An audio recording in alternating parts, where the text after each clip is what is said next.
Hi, this time I'm going to talk about one-on-one role-playing games. This feels slightly as a continuation of my other video where I talked about solo role-playing games, although that video, of course, is more focused on playing by yourself without a game master. But this time I'm going to talk about the experience where you have only one player. Because there are some times where maybe it's a game that not everyone wants to play and you want to play with just that person, or sometimes you just don't have enough people available. And throughout the years there have been a couple of times, 2 or 3 times, where I only had one player. So I think those moments could have been a bit more smooth if I had the resources that we have today. So I'm going to try to share with you some of the, let's call them the finer points of handling a one-on-one RPG session. Before we fully begin or we fully get into this review, I just want to inform you that I've been having some technical difficulties with my camera, so I think it's time to get a better one. But in the meantime, I'm going to be handling my videos and reviews in a podcast sort of format. So here it goes. There are a couple of resources that are quite useful as inspiration, or to use them directly in any sort of role-playing game that you want to handle with just one player character. And these are the Black Streams Solo Heroes. And this is a free resource that you can download. I'm going to put the link in the description below. And it's basically a great way to turn any D20 old school Renaissance style of game and handle it as a solo experience. But remember, this is when playing with a game master or referee and a single player character or a single player. And there's also another one which is basically the same, but it's more customized towards science fiction games, and that's the Mandate Archive Stellar Heroes. Now, both of these subsystems served as a base to create the Scarlet Heroes role-playing game and the Stars Without Number role-playing game as well.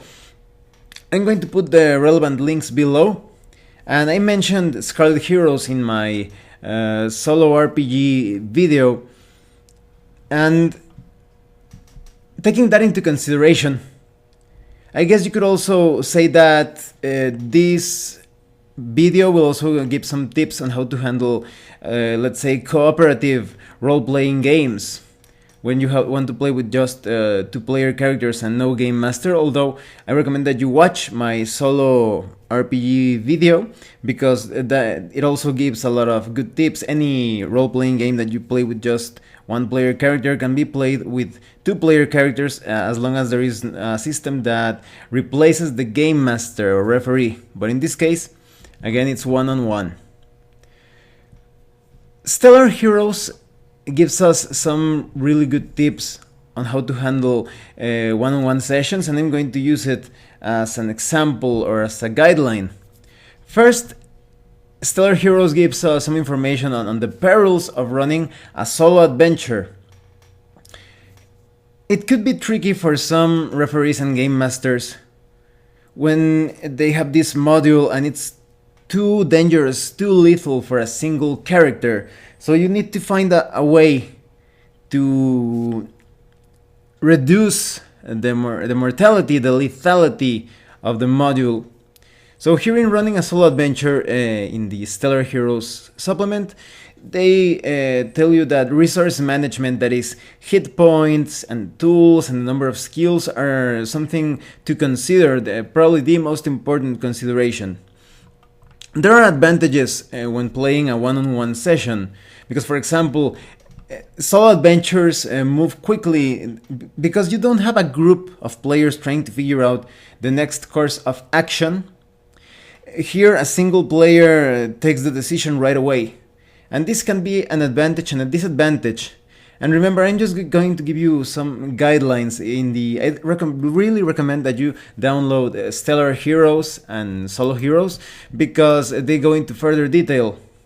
But basically, it could be a disadvantage because the referee or game master doesn't have enough time to go through the notes, think ahead of what the player is going to attempt or how he's going to use spells, skills, special attacks, and so forth. So, in a way, the game master really has to think quickly.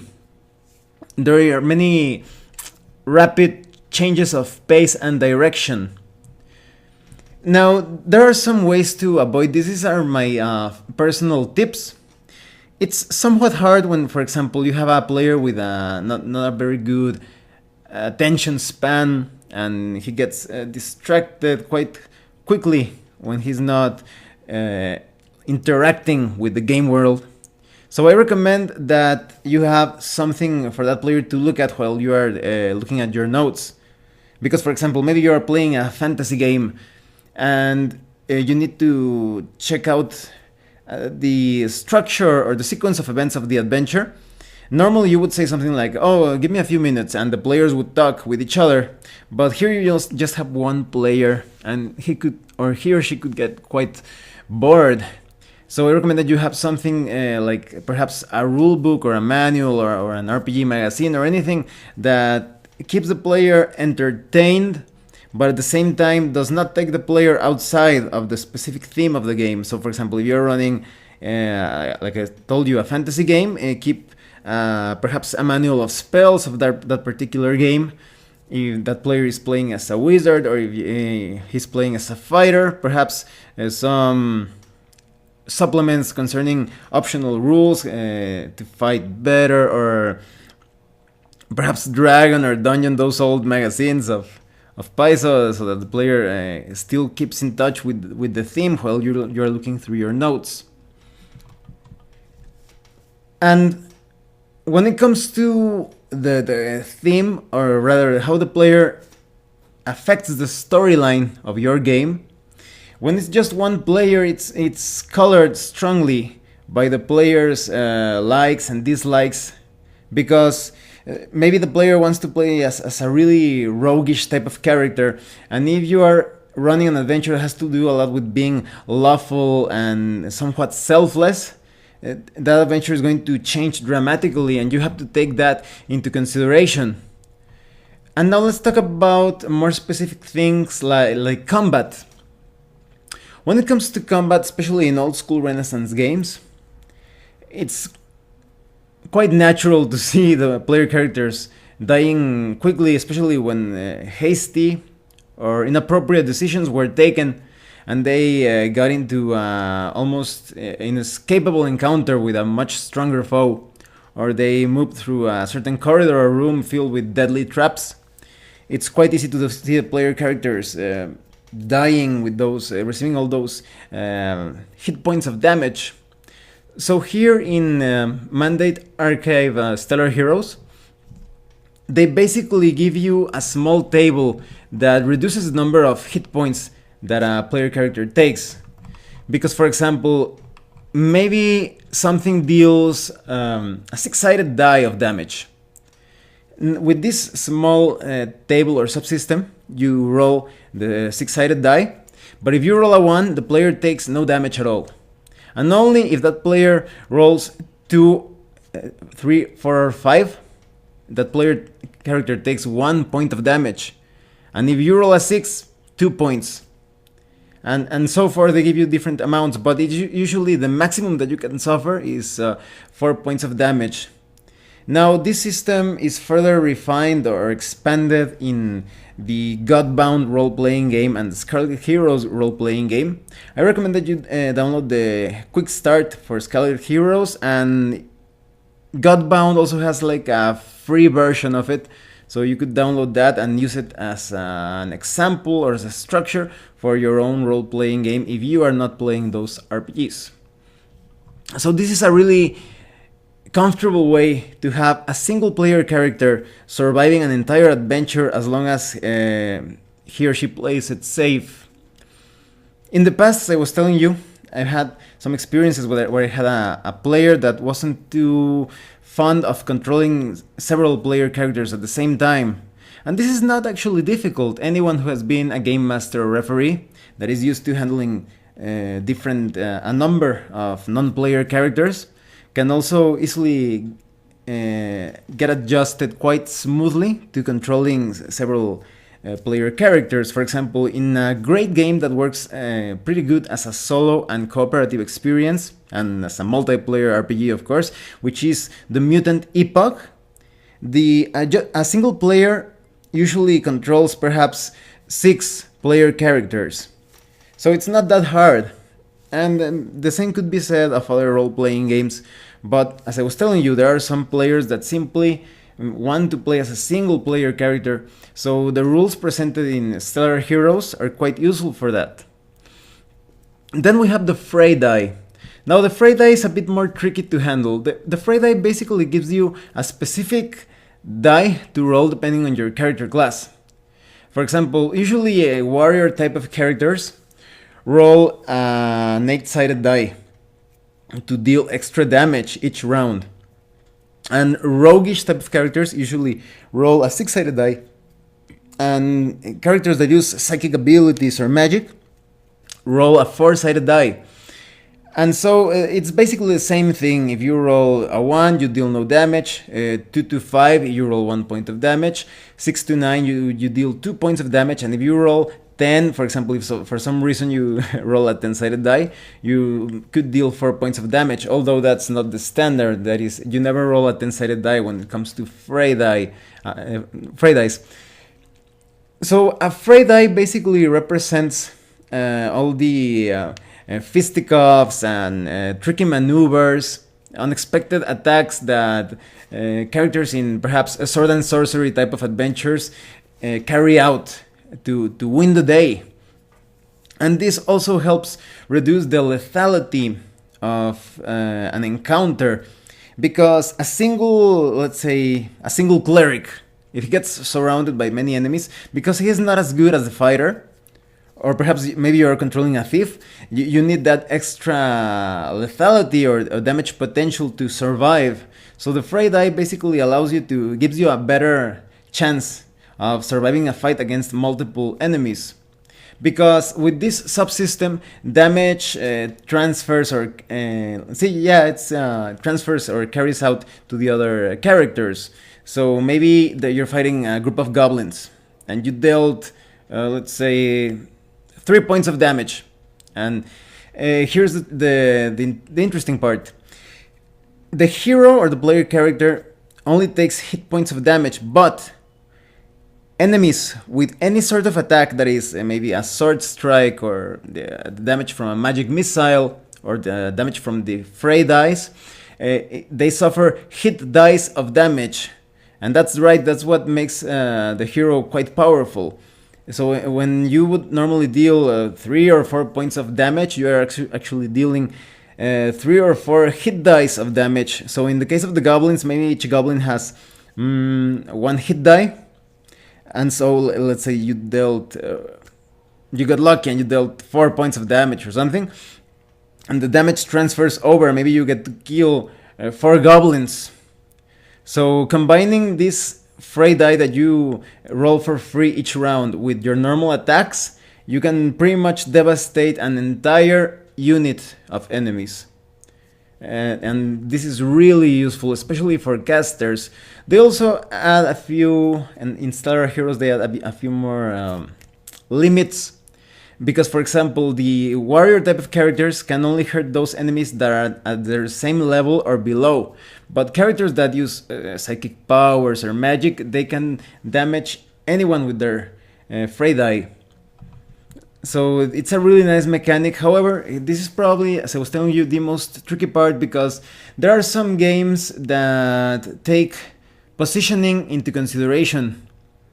Significantly so, and it's sometimes not believable to have that damage carry over all over the place, because, for example, maybe you want to use this subsystem with Pathfinder, which is quite easy to convert to because it's also a D20 based system.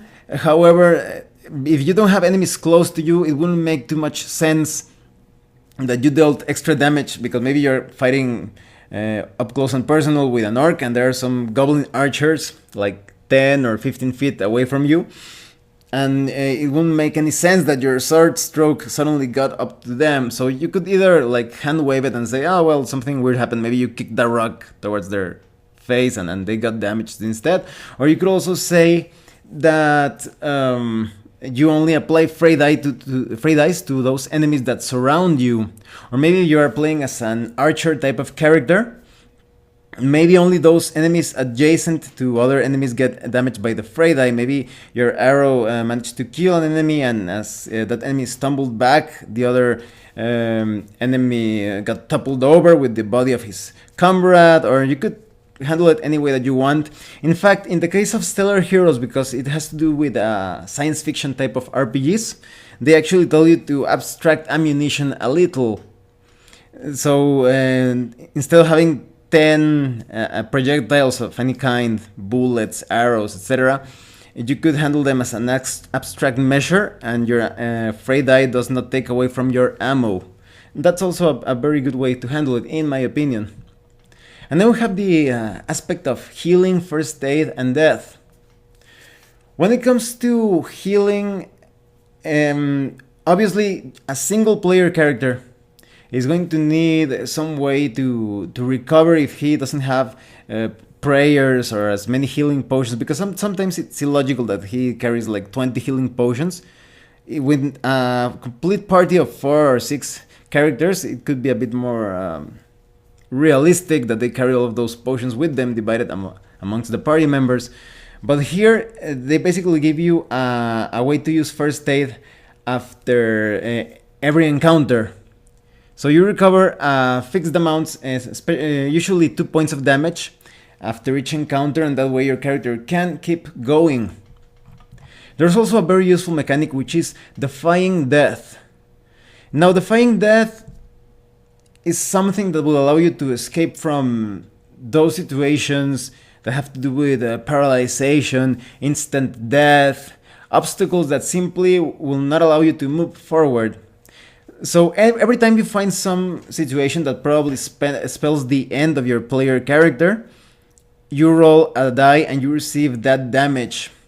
In the Scarlet Heroes role-playing game, they give you a pretty good example. There's this sort of like warrior or barbarian type of character that is simply not skilled enough at climbing a certain tower. So the referee allows the player to roll his Defying Death die. He rolls his die and takes some damage, and he makes it to look like as if the barbarian tried to climb the tower, but suddenly some spikes came out of the wall. It was a trap, and he got hurt in his hands. So this other non-player character comes out of nowhere, and he's also trying to get into the tower, and hands him a rope so that he can climb up. So it's basically a way to modify the story, to add a bit of player agency, to overcome different obstacles. But as I was telling you, this doesn't only apply to obstacles, that something that you cannot climb over, or perhaps a secret passageway that you simply cannot figure out how to open. You usually also use it when they use some spell, perhaps a disintegration ray, and you failed your saving throw, and it's the end of your character. So you can choose to use this Defying Death die to make a roll and save yourself from that effect. Maybe your character, by some luck or fate or some supernatural strength of will, he manages to identify the threat and dodge quickly to the side, or he manages to do any sort of thing that the player can think of that gives him a colorful excuse to escape death and take a bit of damage instead, maybe because of the effort, or he landed quite badly and he sprained his ankle or something like that while trying to avoid this deadly attack. But the tricky part here is that you have to be real careful on how you spend your Defying Death die, because every time you use it, it goes up. First, you only take a d4 of damage, but the next time that you use it, you're going to take one 6-sided die of damage, and then one 8-sided die, and it goes all the way up to a d12. And it will only reset back to a d4 when you achieve a certain milestone. You could say that it goes down after a session, but there are some really long sessions. Maybe you are playing for 4 to 6 hours, and it wouldn't be simply too cruel to to keep it at a D12 all the time. So it would be advisable to reset it to a D4 when the players reach some sort of objective. Maybe they want to manage to kill a very powerful villain, or got their hands on a powerful artifact that has to do with the story and such. And this supplement basically also gives you some ways in which you can use heroic skills. It basically allows your player character to be highly skilled in many things. So you have a broader or larger repertoire of things that you can do, and this is quite useful, especially so that you don't use the Defying Death die all the time. That way you could have perhaps a wizard that is also quite skilled at climbing, or maybe you have a knight or a gladiator type of character that is also very skilled at stealthy maneuvers or finding secret doors. And so forth, the supplement contains many useful tips and advice and subsystems that you can use and you can apply to any D20 based system, so you have an easier time with just one player. And each of these supplements, another good reason to download them is that they contain free adventures, 2 free complete adventures, one, as I was telling you, the sci-fi adventure in the case of Stellar Heroes, and one in the case of Blackstream's Solo Heroes. You have a fantasy adventure. So it's quite easy to get you started into this one-on-one type of gameplay or style of RPGs. Now I'm going to give you some further tips because as I was saying, I was basing this video on the general structure of Stellar Heroes and Solo Heroes.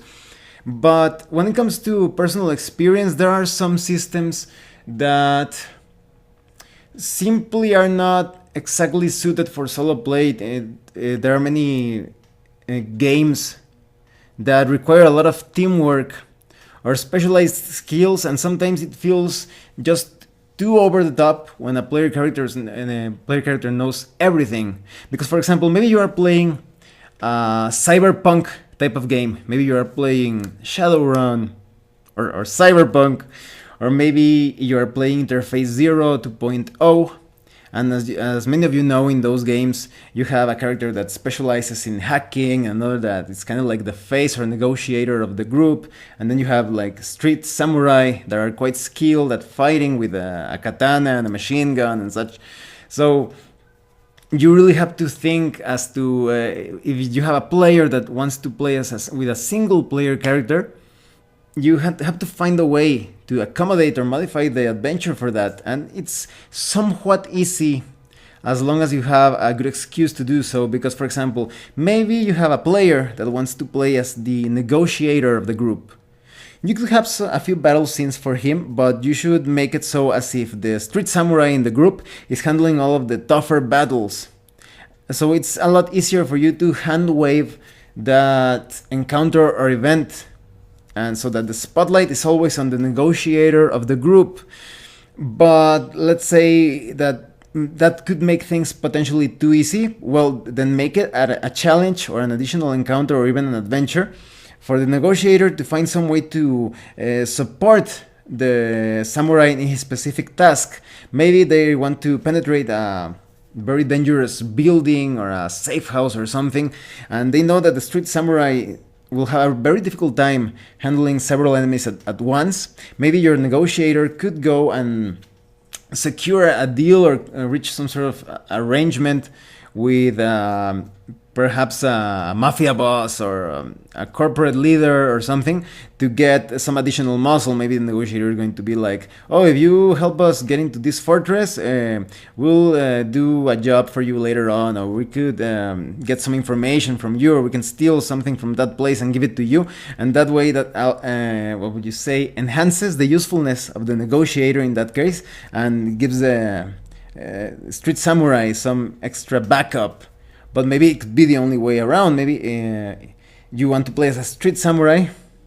The other way around, sorry, you could be a street samurai, and you get help. You want to help the negotiator, and because he's having a very difficult time trying to convince this very rich man, or maybe a crime boss or something, to perhaps give some information or a very useful piece of equipment that you need. The street samurai could say something like if you help us, I will go and murder this enemy of yours, or if you help us, I will lend my services as an enforcer for this amount of time.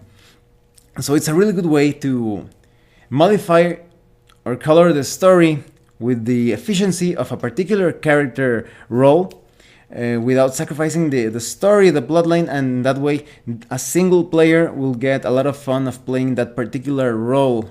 So this is a really smooth way, as long as you are creative, of handling those types of RPGs where you usually need specialized characters. That way you can focus the attention on just a particular character and make it seem like it makes sense with the overall story. Still, I still recommend that in those cases, as long as the players are not too complicated to run, although it's not impossible, I would recommend that you take 2 or 3 player characters. If you have just a single player, try to get that player into the habit of controlling several characters at once, because, for example, maybe you want to play Dungeon Crawl Classics RPG, and you want to keep that sense of lethality and everybody dying all the time, and you simply don't feel comfortable with using, for example, solo heroes of Black Streams. You could convince that player to handle perhaps 8 player characters at the same time.